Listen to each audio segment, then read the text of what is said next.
welcome the Vice President-elect of the United States of America, Kamala Harris.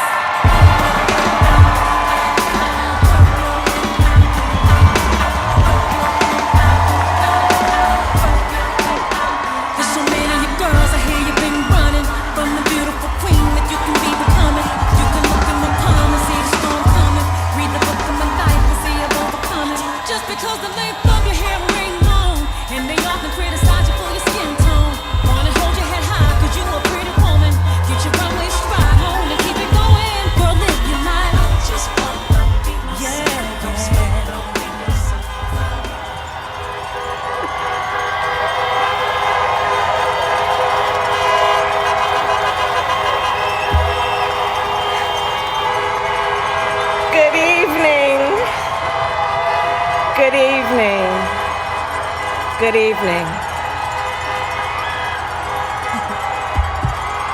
Good evening. Thank you. Thank you. Good evening. So, thank you. Good evening. So, Congressman John Lewis, before his passing, wrote, "Democracy is not a state, it is an act." And what he meant was that America's democracy is not guaranteed. It is only as strong as our willingness to fight for it.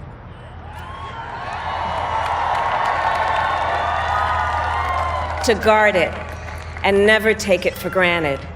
And protecting our democracy takes struggle. It takes sacrifice, but there is joy in it, and there is progress, because we, the people, have the power to build a better future.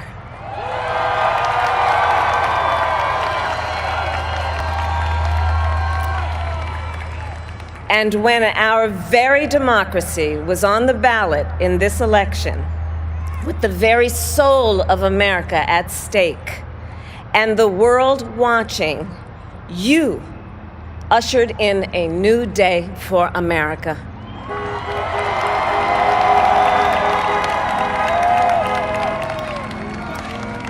To our campaign staff and volunteers, this extraordinary team, thank you for bringing more people than ever before into the democratic process.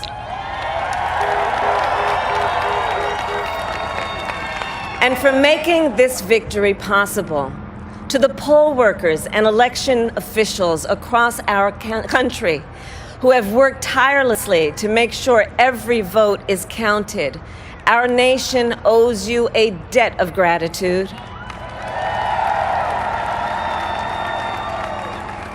You have protected the integrity of our democracy. And to the American people who make up our beautiful country, thank you for turning out in record numbers to make your voices heard.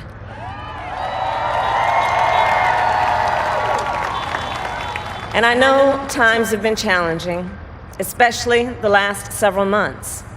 The grief, sorrow, and pain, the worries and the struggles.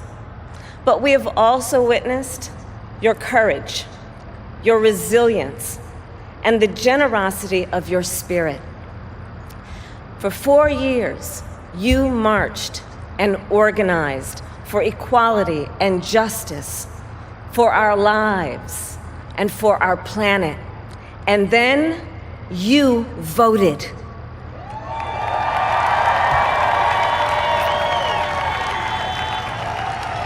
And you delivered a clear message.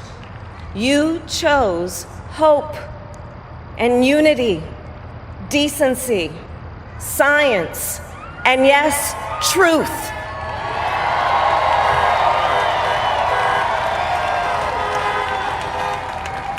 You chose Joe Biden as the next president of the United States of America.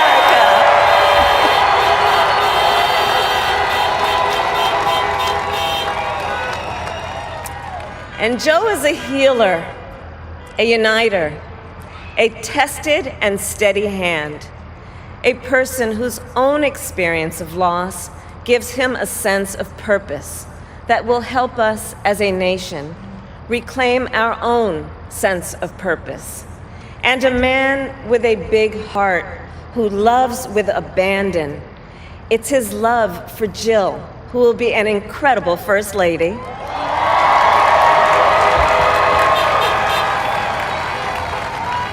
It's his love for Hunter and Ashley and his grandchildren and the entire Biden family.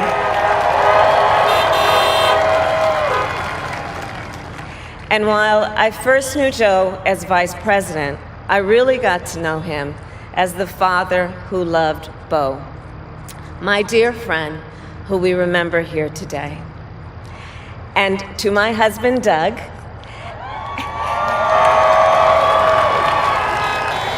and our children, Cole and Ella, and my sister Maya, and our whole family, I love y'all more than I can ever express.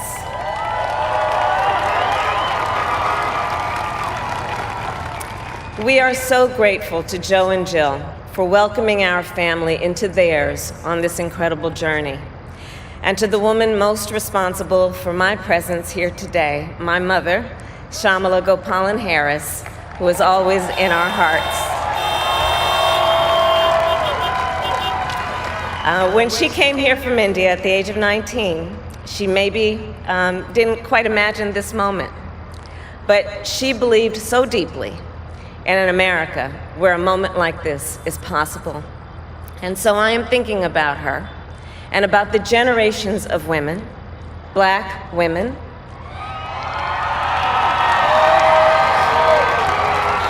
Asian, white, Latina, Native American women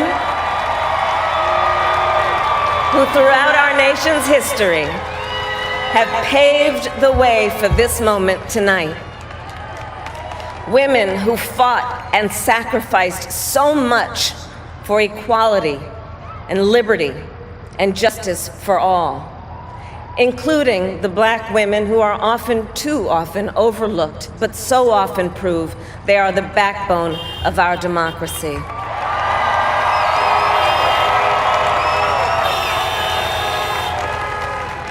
All the women who have worked to secure and protect the right to vote for over a century, 100 years ago with the 19th Amendment, 55 years ago with the Voting Rights Act, and now in 2020 with a new generation of women in our country who cast their ballots and continued the fight for their fundamental right to vote and be heard.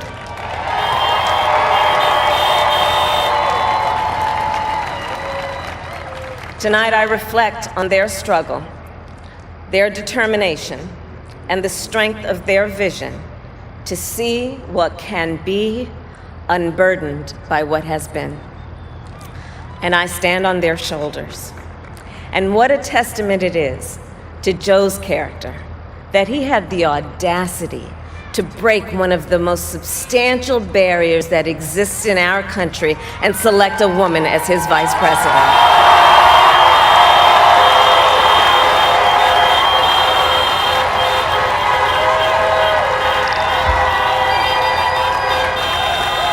But while I may be the first woman in this office, I will not be the last.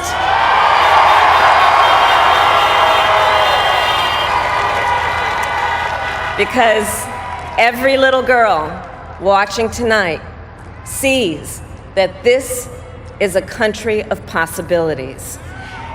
And to the children of our country, regardless of your gender, our country has sent you a clear message. Dream with ambition, lead with conviction, and see yourselves in a way that others may not, simply because they've never seen it before. But know that we will applaud you every step of the way.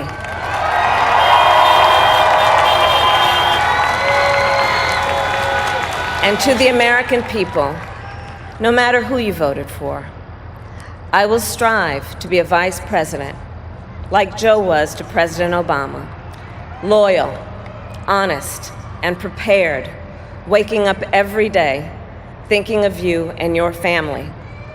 Because now is when the real work begins, the hard work, the necessary work, the good work, the essential work to save lives and beat this epidemic, to rebuild our economy so it works for working people, to root out systemic racism in our justice system and society, to combat the climate crisis, to unite our country and heal the soul of our nation.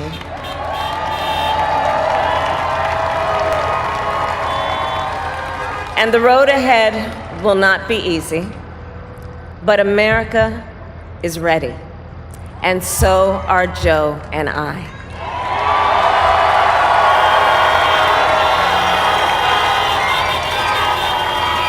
We have elected a president who represents the best in us, a leader the world will respect and our children will look up to, a commander-in-chief who will respect our troops and keep our country safe, and a president for all Americans.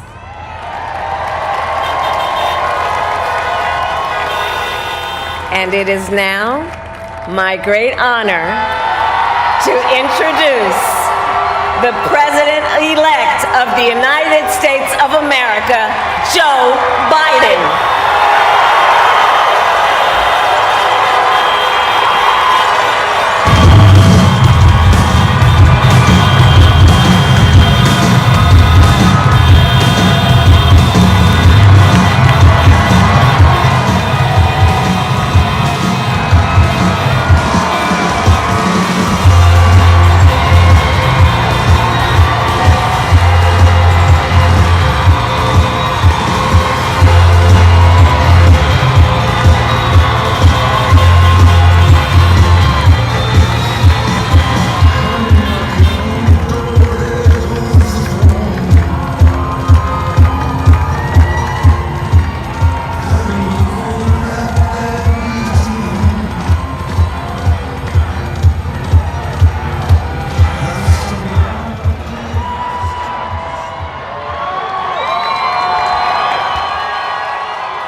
My fellow Americans,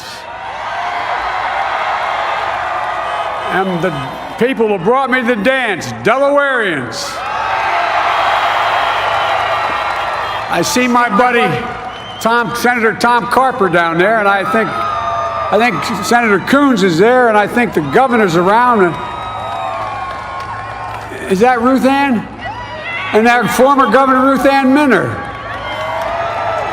Most importantly, my sisters-in-law and my sister Valerie. Anyway. Folks, the people of this nation have spoken. They've delivered us a clear victory, a convincing victory, a victory for we the people. We've won with the most votes ever cast on a presidential ticket in the history of the nation. 74 million.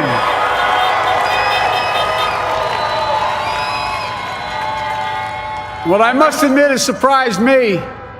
Tonight, we're seeing all over this nation, all cities and all parts of the country, indeed across the world, an outpouring of joy, of hope, renewed faith in tomorrow, bring a better day. And I'm humbled by the trust and confidence you've placed in me. I pledge to be a president who seeks not to divide, but unify, who doesn't see red states and blue states, only sees the United States, and work with all my heart, with the confidence of the whole people, to win the confidence of all of you. And for that is what America, I believe, is about.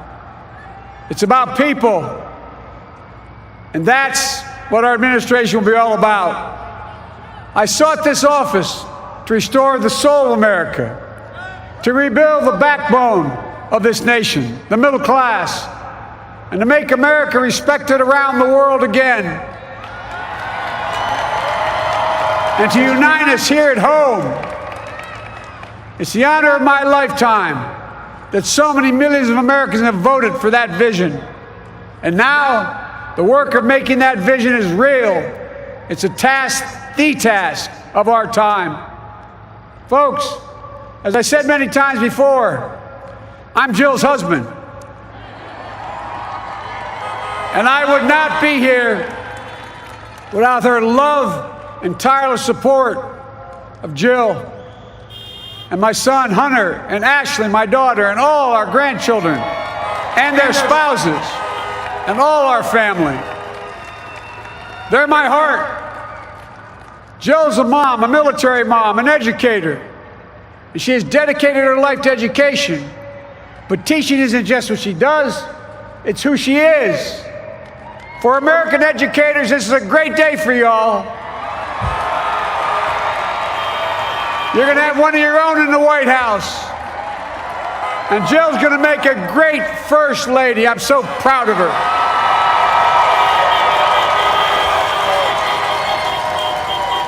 And I'll have the honor of serving with the fantastic Vice President who you just heard from, Kamala Harris, who makes history as the first woman, first black woman, the first woman from South Asian descent, the first daughter of an immigrant ever elected in this country. Don't tell me it's not possible in the United States. It's long overdue. And we're reminded tonight of those who fought so hard for so many years to make this happen. But once again, America's bent the arc of the moral universe more toward justice. Kamala, Doug, like it or not, your family, you become an honorary Biden, there's no way out. All those of you who volunteered and worked the polls in the middle of this pandemic, local elected officials, you deserve a special thanks from the entire nation. And to my campaign team and all the volunteers and all who gave so much of themselves to make this moment possible, I owe you. I owe you. I owe you everything. And all those who supported us, I'm proud of the campaign we built and ran. I'm proud of the coalition we put together, the broadest and most diverse coalition in history. Democrats, Republicans, independents, progressives, moderates, conservatives, young, old, urban, suburban, rural, gay, straight, transgender, white, Latino, Asian, Native American. I mean it, especially those moments, and especially those moments when this campaign was at its lowest ebb. The African American community stood up again for me. You've always had my back, and I'll have yours.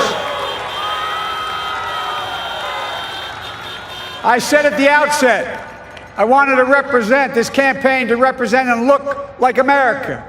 We've done that. Now that's what I want the administration to look like and act like. For all those of you who voted for President Trump, I understand the disappointment tonight. I've lost a couple times myself. But now, let's give each other a chance. It's time to put away the harsh rhetoric, lower the temperature, see each other again, listen to each other again. And to make progress, we have to stop treating our opponents as our enemies. They are not our enemies. They are Americans. They're Americans. The Bible tells us, to everything there is a season, a time to build, a time to reap, and a time to sow, and a time to heal. This is the time to heal in America.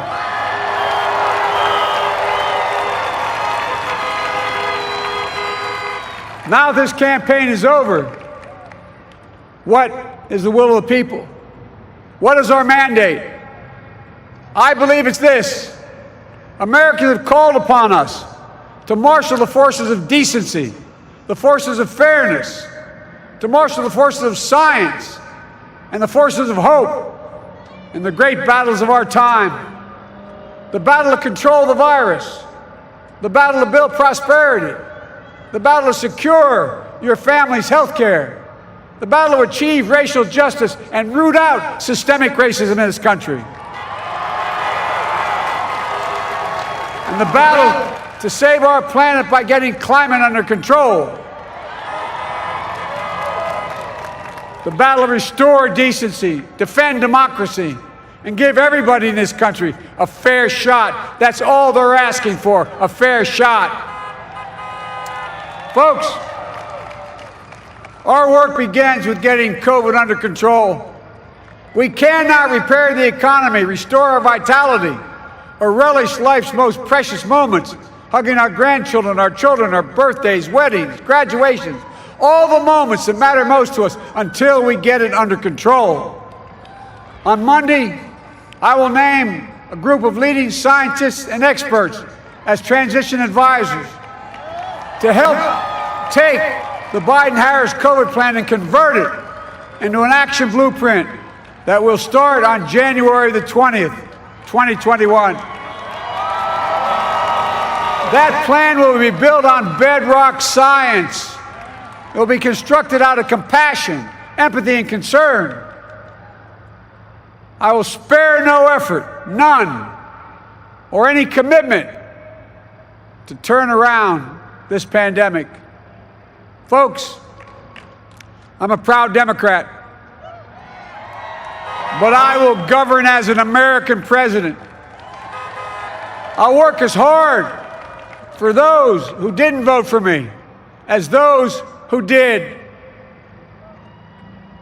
Let this grim era of demonization in America begin to end here and now.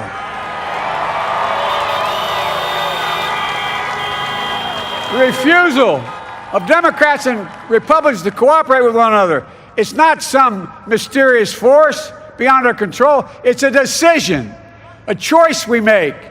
And if we can decide not to cooperate, then we can decide to cooperate. And I believe that this is part of the mandate given to us from the American people. They want us to cooperate in their interest. And that's the choice I'll make. And I'll call on Congress, Democrats and Republicans alike, to make that choice with me.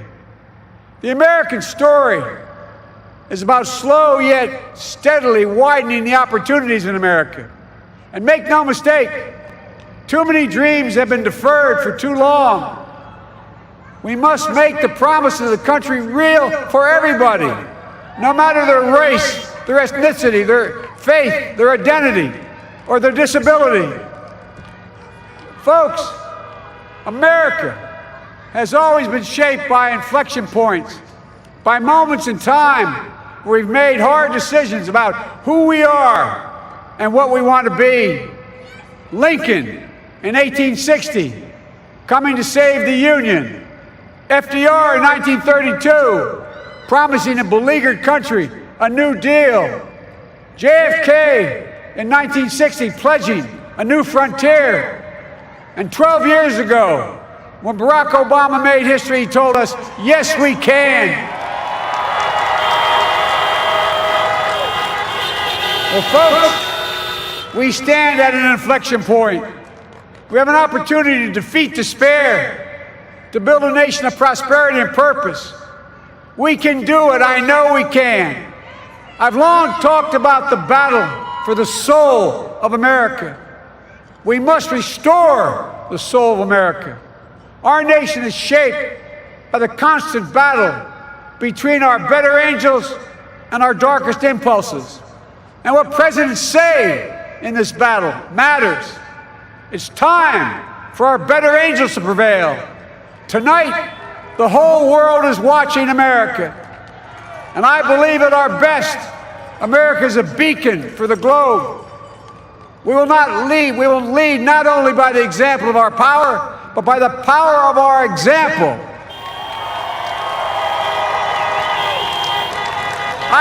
I've always believed, many of you heard me say it, I've always believed we can define America in one word: possibilities. That in America, everyone should be given an opportunity to go as far as their dreams and God-given ability will take them. You see, I believe in the possibilities of this country. We're always looking ahead to an America that's freer and more just, ahead to an America that creates jobs with dignity and respect, ahead of America that cures diseases like cancer and Alzheimer's, ahead to an America that never leaves anyone behind, ahead of America that never gives up, never gives in. This is a great nation. It's always been a bad bet to bet against America. We're good people. This is the United States of America, and there's never been anything we've been not able to do when we've done it together. Folks, in the last days of the campaign, I began thinking about a hymn that means a lot to me and my family, particularly my deceased son, Bo. It captures the faith that sustains me and which I believe sustains America. And I hope it can provide some comfort and solace to 230,000 Americans who've lost a loved one to this terrible virus this year. My heart goes out to each and every one of you. Hopefully this hymn gives you solace as well. And it goes like this. And he will raise you up on eagle's wings, bear you on the breath of dawn, and make you to shine like the sun, and hold you in the palm of his hand. And now together, on eagle's wings, we embark on the work that God and history have called upon us to do, with full hearts and steady hands, with faith in America and in each other, with love of country, a thirst for justice. Let us be the nation that we know we can be, a nation united, a nation strengthened, a nation healed. The United States of America, ladies and gentlemen, there's never been anything we've tried we've not been able to do. So remember, as our grandpapa used to say when I walked out of his home when I was a kid up in Scranton, he said, "Joey, keep the faith." And our grandmother, when she was alive, she yelled, "No, Joey, spread it. Spread the faith. God love you all. May God bless America, and may God protect our troops." Thank you, thank you, thank you.